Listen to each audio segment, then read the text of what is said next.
वो ये नहीं देखते हैं कि तुम कितने सुंदर हो, रूपवान हो, स्वरूपवान हो। यदि रूपवान हो तो हम तुम्हारे लिए, तुम हमें अधिक प्रेमी हो, और कोई थोड़ा सा महाराज स्वरूपवान नहीं है तो उसके साथ दुर्व्यवहार हो, ऐसा नहीं। मेरे गोविंद तेरे शरीर की इस चमड़ी की सुंदरता को नहीं देखते, वो तो तेरे अंतःकरण की उस हृदय की पवित्रता को देखते हैं।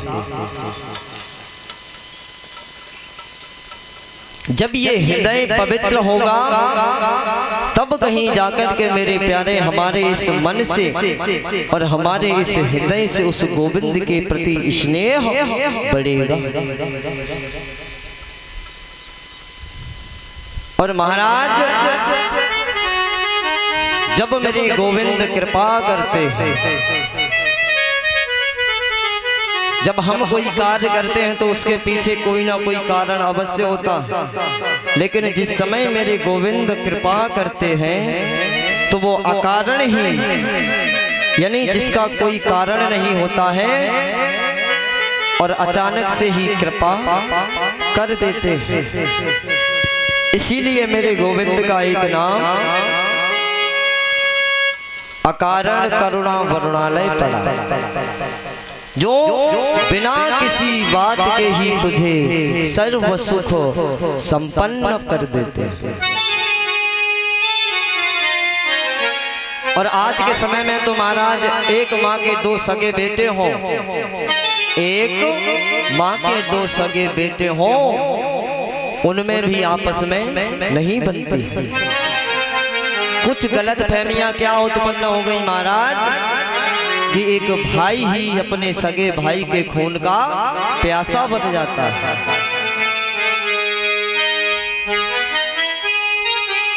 नहीं होना चाहिए। उस माँ से जाकर के एक बार को पूछो जिस माँ ने तुझे 9 महीने अपने उदर में रखा और उसकी संतानें आपस में उसके सामने ही जब लड़ती हो झगड़ती हो तो उसके हृदय में कितनी पीड़ा होती हो।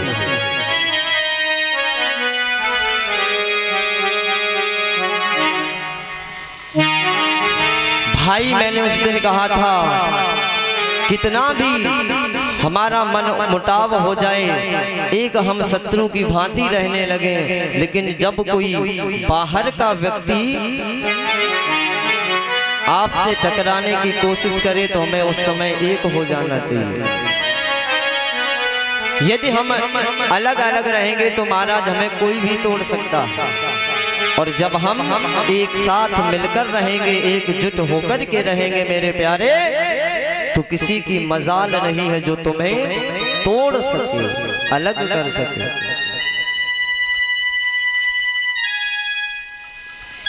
वो माँ वो पिता क्या सोचता होगा, क्या मैंने तुम्हें पाल पोस कर इसीलिए इतना बड़ा किया था कि मेरे सामने ही तुम छोटी छोटी बातों को लेकर लड़ाई झगड़ा कर। एक भाई दूसरे भाई का महाराज बैरी बन जाता है, दुश्मन बन जाता है।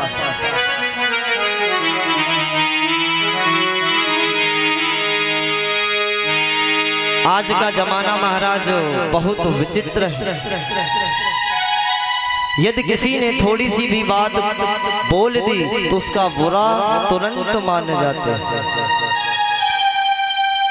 पहले के समय में यदि छोटे भाई ने कुछ गलती कर दी, त्रुटि कर दी, तो बड़े का फर्ज होता था कि वो उसे क्षमा दान दे देता था, क्षमा कर देता था।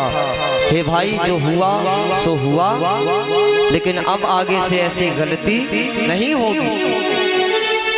लेकिन आजकल तो महाराज दाव लगा के बैठते हैं कि कब तुम हमें मिलो और हम तुम्हारा सर्वनाश कर सके।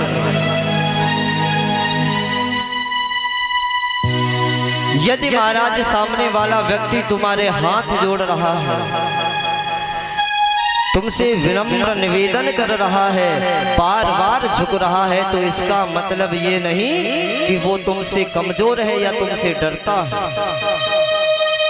वो इसलिए तुम्हारे हाथ जोड़ता है, विनम्रता से पेश आता है कि हमें अपना भाईचारा बनाए रखना है। ना कि हम उस भाईचारे को खत्म कर दें।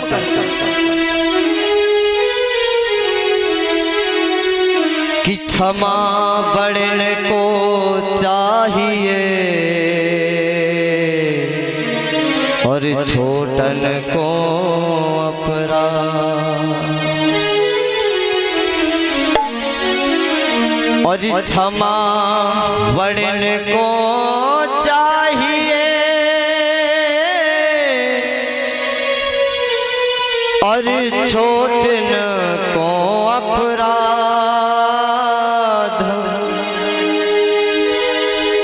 काह भृगु को घट गयो, कहा विष्णु को घट गयो जो भृगु ने मारीला। जिस समय भृगु महाराज ने क्षीर सागर में शेष सैया पर लेटे हुए नारायण भगवान के वक्ष स्थल पर अपने चरण का प्रहार कर दिया, तो महाराज नारायण भगवान ने नेत्र खोले और प्रणाम किया। कहा, हे ऋषिवर, कहीं आपके चरणों में चोट तो नहीं लग गई? आपके चरण तो बहुत सुकोमल हैं।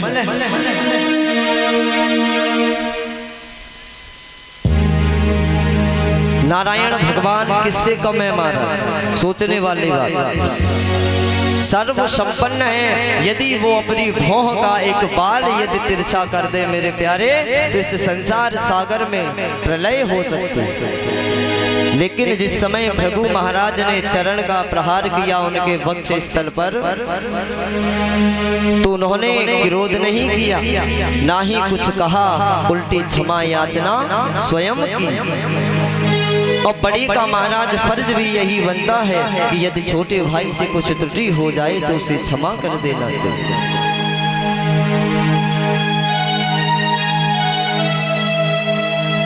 हमारा परम कर्तव्य है, हमारा दायित्व है।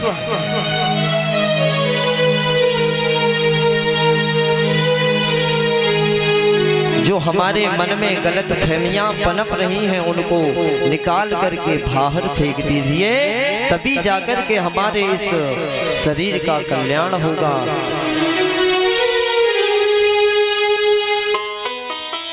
जहां सुमति तहां संपत्ति नाना।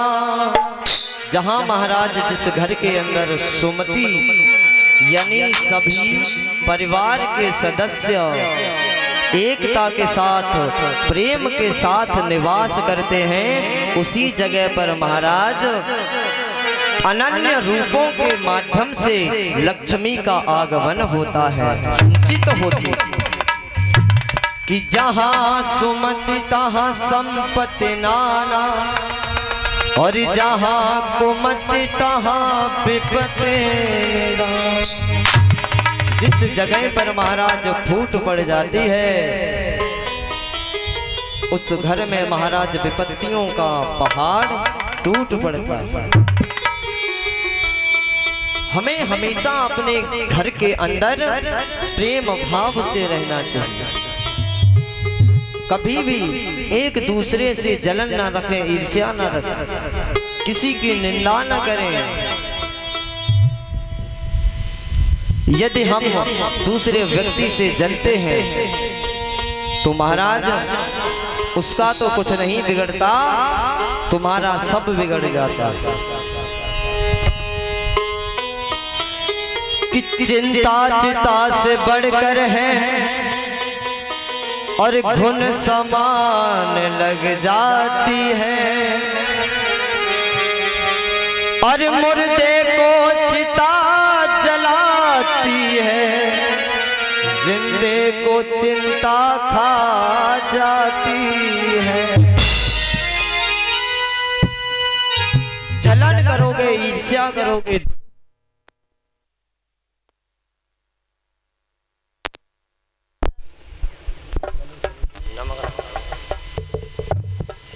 यदि हम किसी से जलन रखेंगे, द्वेष करेंगे और उन चिंताओं में पड़ गए, तो महाराज चिंता और चिता में केवल एक बिंदु का ही फर्क है। लेकिन मुर्दे इंसान को चिता जलाती है मेरे प्यारे, क्यों? वो किसी काम का नहीं रहा। लेकिन जिंदे को महाराज चिंता जीते जी मार देती है, उसको खा जाती है, खत्म कर देती है, हमारा तुम्हारा नामो निशान मिटा देती है। इसीलिए सदैव मिलजुल करके रहना सीखिए मेरे प्यारे। और आज का जमाना इतना विचित्र है कि एक भाई ही एक भाई का बैरी बन गया कि भाइयों इस जमाने में क्या हो रहा है कि भाइयों इस जमाने में क्या हो रहा है कि पाप जाग रहा और धर्म सो रहा, पाप जाग रहा और धर्म सो रहा, पाप जाग रहा और धर्म सो रहा। हरि बोल।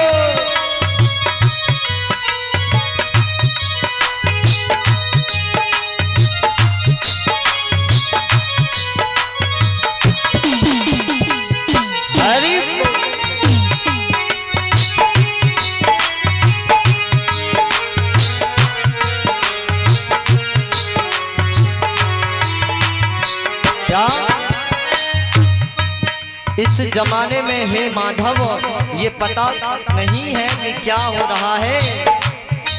भाइयों इस जमाने में क्या हो रहा, भाइयों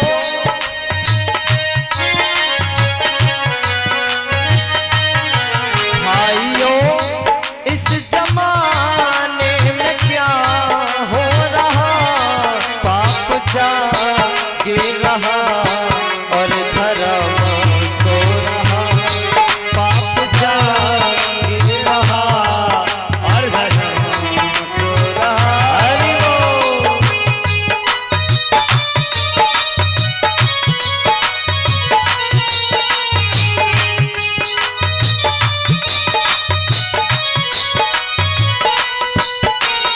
श्री राधे।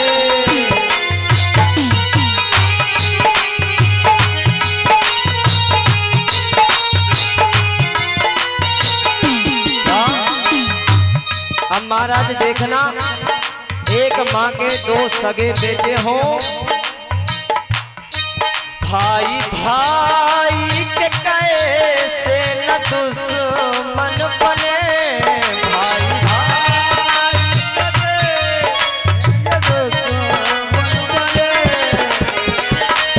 भाई भाई ही दुश्मन क्यों ना बने, भाई भाई के कैसे न दुश्मन बने, भाई भाई के कैसे न दुश्मन बने। क्या प्रेम उन में नहीं एक माँ के जने, प्रेम उन में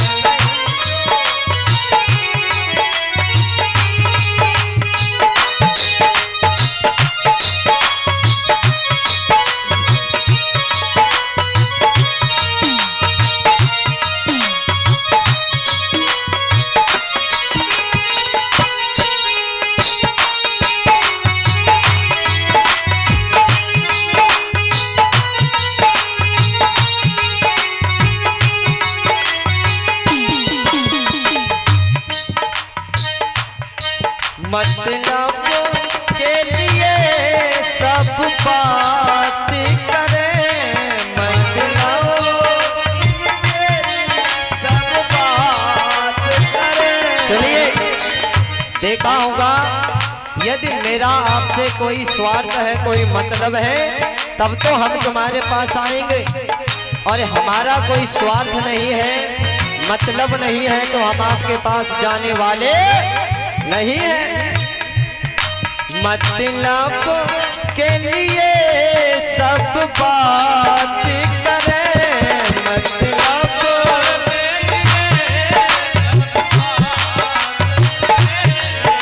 और फिर क्या करते हैं महाराज?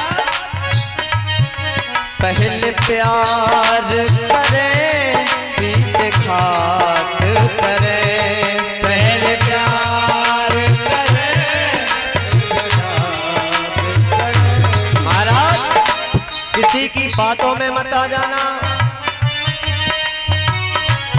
थोड़ा सा मीठा दिखा के महाराज लोग जहर दे के मार देते हैं।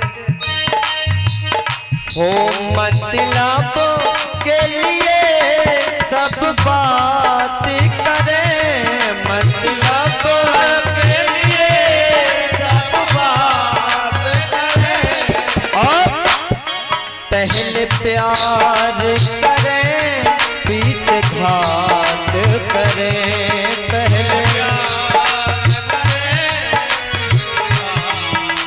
और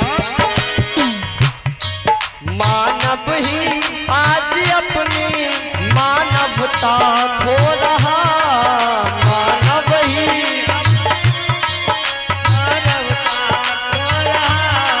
पाप जाग रहा और धर्म सो रहा, पाप जाग रहा। सुनिए, ये तो एक माँ के दो बेटे हो महाराज, उनमें बनती नहीं है, लेकिन एक बेटा ऐसा भी हुआ बताया है। मात पिता की सेवा तू कर ले रे नादान, मात पिता की सेवा तू कर ले रे नादान, जैसा कर्म करेगा वैसा फल देगा भगवान। आज जैसा कर्म करेगा वैसा फल देगा भगवान। हरि बोल, जय हो।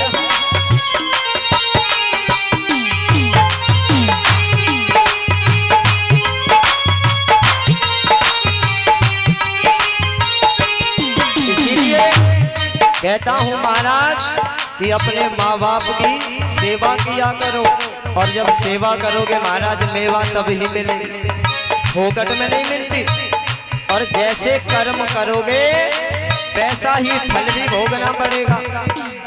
मात पिता की सेवा तू कर ले रे नादान, मात पिता की सेवा तू कर ले रे नादान, जैसा कर्म करेगा वैसा फल देगा भगवान, जैसा कर्म करेगा वैसा फल देगा भगवान।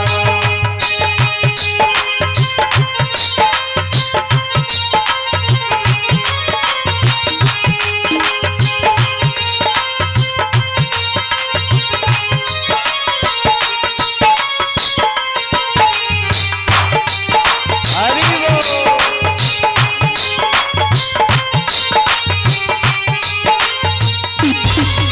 अब सुनिए, एक था बेटा प्राणों से प्यारा, अंधे थे माँ बाप नैनों का तारा, एक था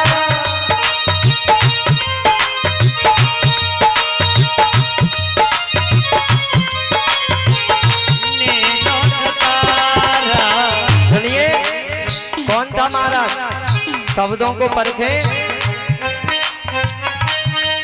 हो एक था बेटा प्राणों से प्यारा, अंधे थे माँ बाप नैनों का तारा, एक था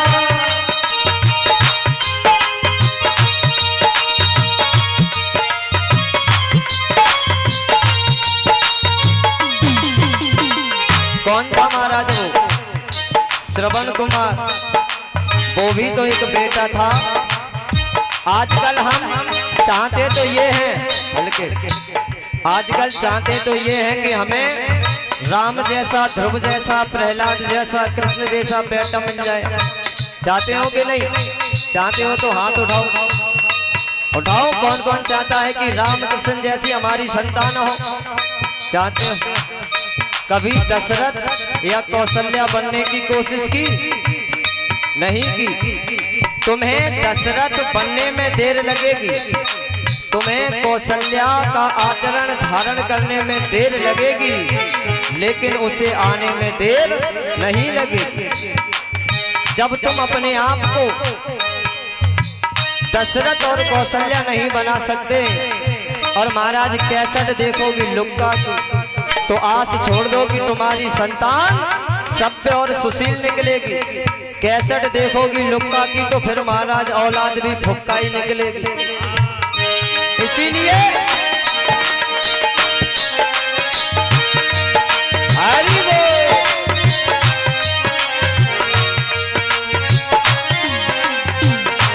एक था बेटा प्राणों से प्यारा, अंधे थे माँ बाप एक ही सहारा, लेकिन हर कंधे पर घूमा, हर कंधे पर घूमा वो सारा हिंदुस्तान, हर कंधे पर घूमा वो सारा हिंदुस्तान।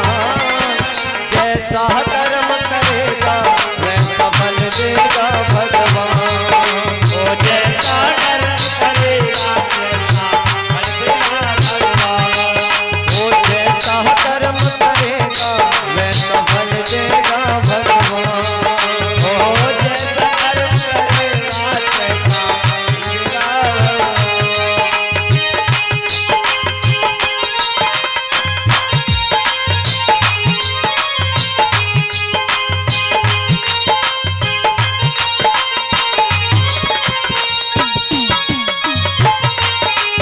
जय हो।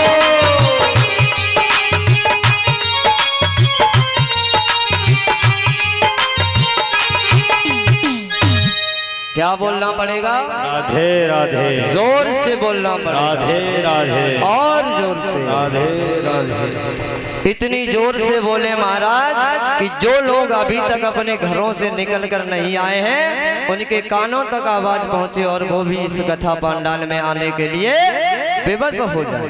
दोनों हाथों को उठा के बोलेंगे राधे राधे।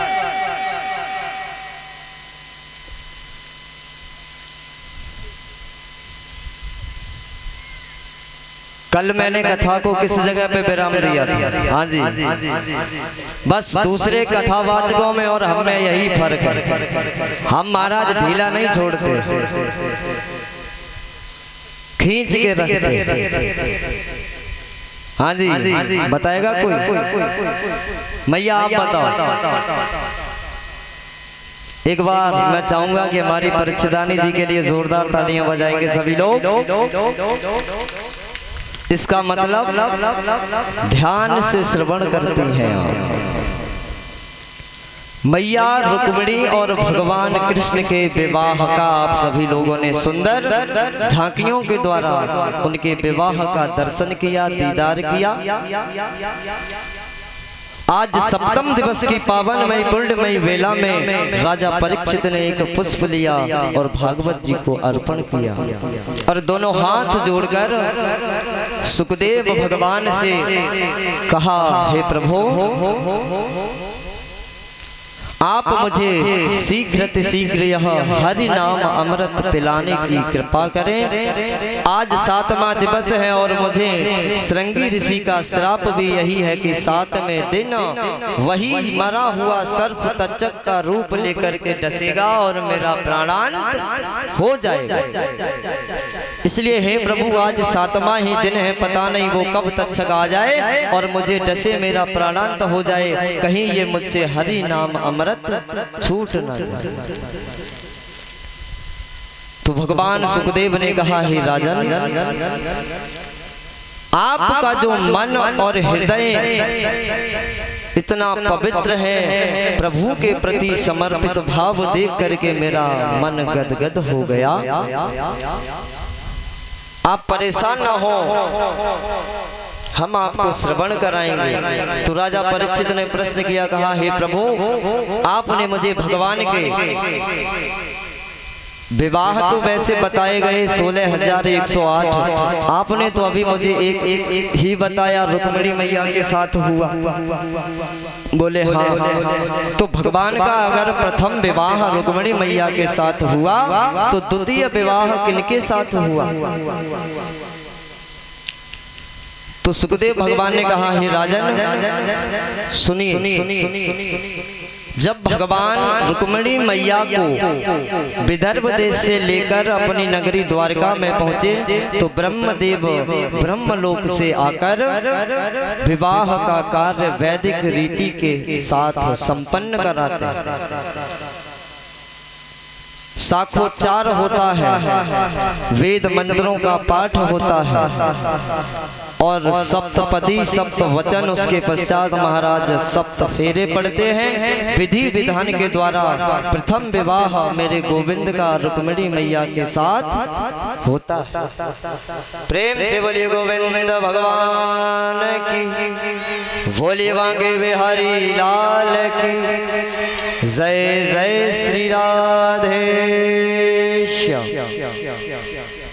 तो हे गोविंद, हे प्रभु, आप मुझे भगवान के द्वितीय विवाह की कथा श्रवण कराएं। तो सुखदेव जी बोले, अरे राजन सुनो,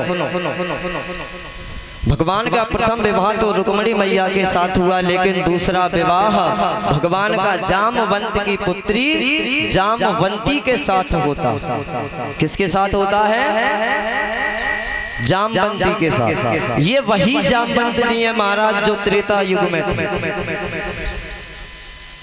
जो रामा दल के अंदर सबसे बुजुर्ग थे। तो हे प्रभु, ये वही जामवंत जी थे। सुखदेव जी ने कहा, हाँ राजन, ये वही जामवंत हैं जो त्रेता युग में राम जी के साथ रावण से और उसके दल से युद्ध करते प्रभु को विजय दिलाकर अयोध्या वापस लाए थे। तो हे प्रभु, मुझे ये बताएं कि जामवंत की पुत्री जामवंती के साथ भगवान का विवाह किस प्रकार से हुआ?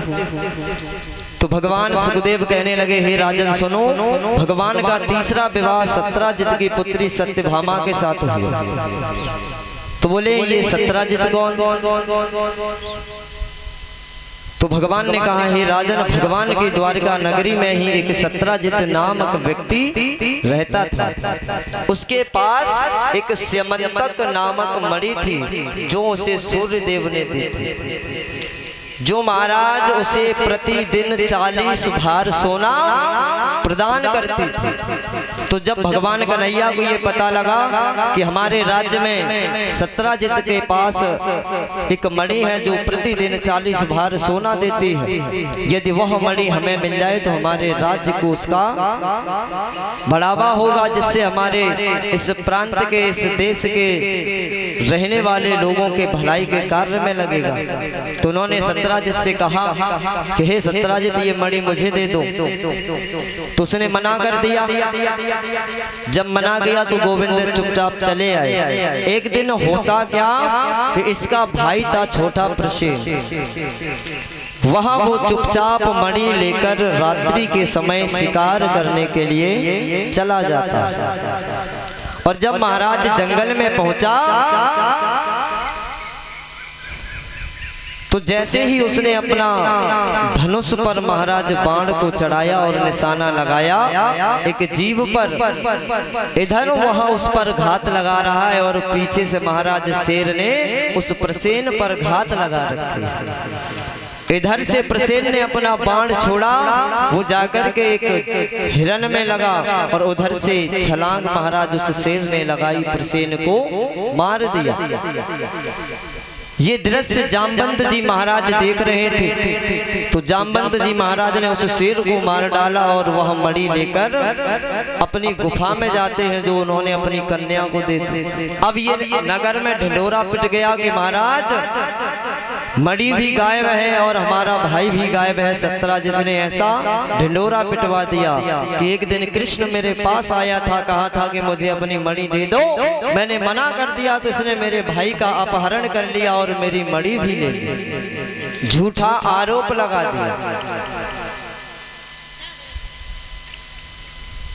झूठा आरोप महाराज भगवान कन्हैया पर क्यों लगा? एक बार महाराज भगवान ने धोखे से चौथ के चंद्रमा का दर्शन किया था। और ये यदि आपको झूठा लगता है तो चौथ के चंद्रमा का दर्शन कर लेना अपनी इच्छा से। वैसे दर्शन करना वर्जित है, न मानो परखने के लिए दर्शन करना। और 1 साल के अंदर आपके ऊपर मिथ्या दोष अवश्य लगेगा, झूठा आरोप कोई भी लगे और ना लगे तो मेरे पास चले आना कि आपने झूठ वक्तव्य दिया। भगवान ने धोखे से उस चौथ के चंद्रमा का दर्शन किया था। हे राजन परीक्षित, उसी के प्रभाव से आज भगवान कृष्ण को झूठा आरोप लग गया। अब भगवान उस झूठे आरोप को मिटाने के लिए मेरे प्यारे उसकी खोज में निकलते। तो जब खोजते खोजते महाराज एक जंगल में पहुंचे तो क्या देखा कि एक जगह पर हिरन मरा पड़ा है, एक जगह पर प्रसेन और एक जगह पर शेर मरा पड़ा है। और एक विशाल काय मनुष्य के प्राणी के एक विशाल काय जीव के पग चिन्ह नजर आए। अब मेरे गोविंद ने उन्हीं पग चिन्हों को सहारा बनाया, उन्हीं पग चिन्हों के सहारे आगे बढ़ने लगे। और वह पग चिन्ह एक गुफा पर जाकर के महाराज रुक जाते हैं। भगवान समझ गए ये जो कोई भी है इसी गुफा में। भगवान कन्हैया ने उस गुफा में प्रवेश किया तो क्या देखा कि एक सुंदर सुकुमार बालिका उस मणि के साथ खेल रही थी। जैसे ही भगवान ने देखा तो तुरंत उस मणि को लिया और जब उस मणि को ले लिया तो महाराज वो रोने लगी। और जब रोने लगी तो अंदर से जामवंत जी महाराज निकल के आए। बोले कौन हो, किस लिए आए हो? ये मणि मुझे दे दो, मैं जीत के लाया हूं। भगवान बोले इसी मणि के कारण मुझ पर झूठा आरोप लगा है। आप ये मणि मुझे दे दें जिससे मेरे ऊपर जो मिथ्या दोष लग गया है मैं उसको मिटा सकूं। तुम नहीं जानते हो कि इस मणि की खातिर मैंने कितने कष्टों को झेला। जामवंत जी बोले मुझे नहीं पता, मैंने भी बहुत कष्ट उठाए जब उस शेर से युद्ध किया, उसे परास्त किया और मणि को हासिल किया और अपने एक साथ ले आया। अब तुम्हें यदि ये मणि चाहिए तो मेरे साथ युद्ध करो। जामवंत जी ने पहचाना नहीं महाराज यहाँ पर। भगवान बोले अच्छा युद्ध करोगे? बोले हाँ। तो महाराज आज जामवंत जी महाराज और भगवान कन्हैया में युद्ध प्रारंभ होता है, मल्ल युद्ध होता है। सूर्योदय होते ही युद्ध का शंखनाद हो जाता, दोनों आपस में युद्ध करते। कभी जामवंत जी महाराज भगवान कन्हैया को पछाड़ते तो कभी भगवान कन्हैया जामवंत जी महाराज। ये वही जामवंत जी थे महाराज जब वामन भगवान ने अपना आकार बढ़ाया था तो 2.5 घड़ी के अंदर 7 प्रदक्षिणा लगा दी।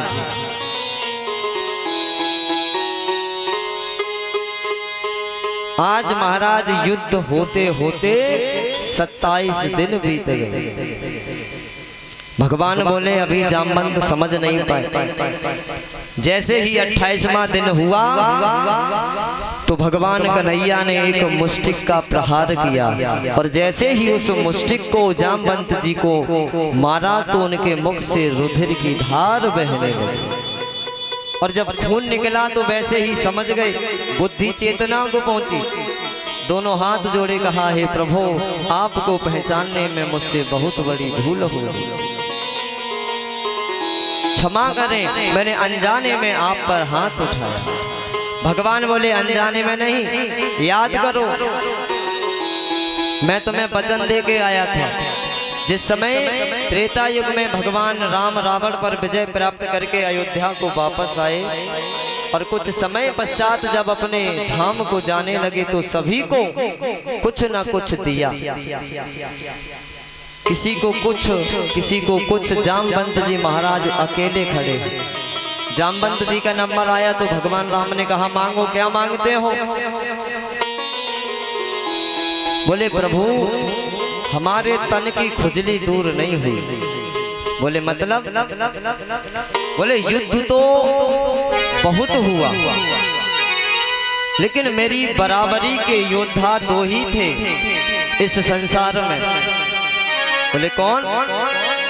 बोले, एक तो वो रावण था जिसे आपने मार डाला, वो चाहता, वो हमारे बराबरी का था, टक्कर का था, तो 2-4 हाथ होते तो हमारे तन की खुजली भी मिट जाती, लेकिन उसे तो आपने मार डाला। भगवान बोले, दूसरा कौन है, उसका नाम बताओ। तो जामवंत जी ने कहा, हे प्रभु, दूसरे आप हैं जो हमारी टक्कर दे सकते हैं, मुझे युद्ध चाहिए। बोले, कितने दिन का? बोले, 9 दिन का।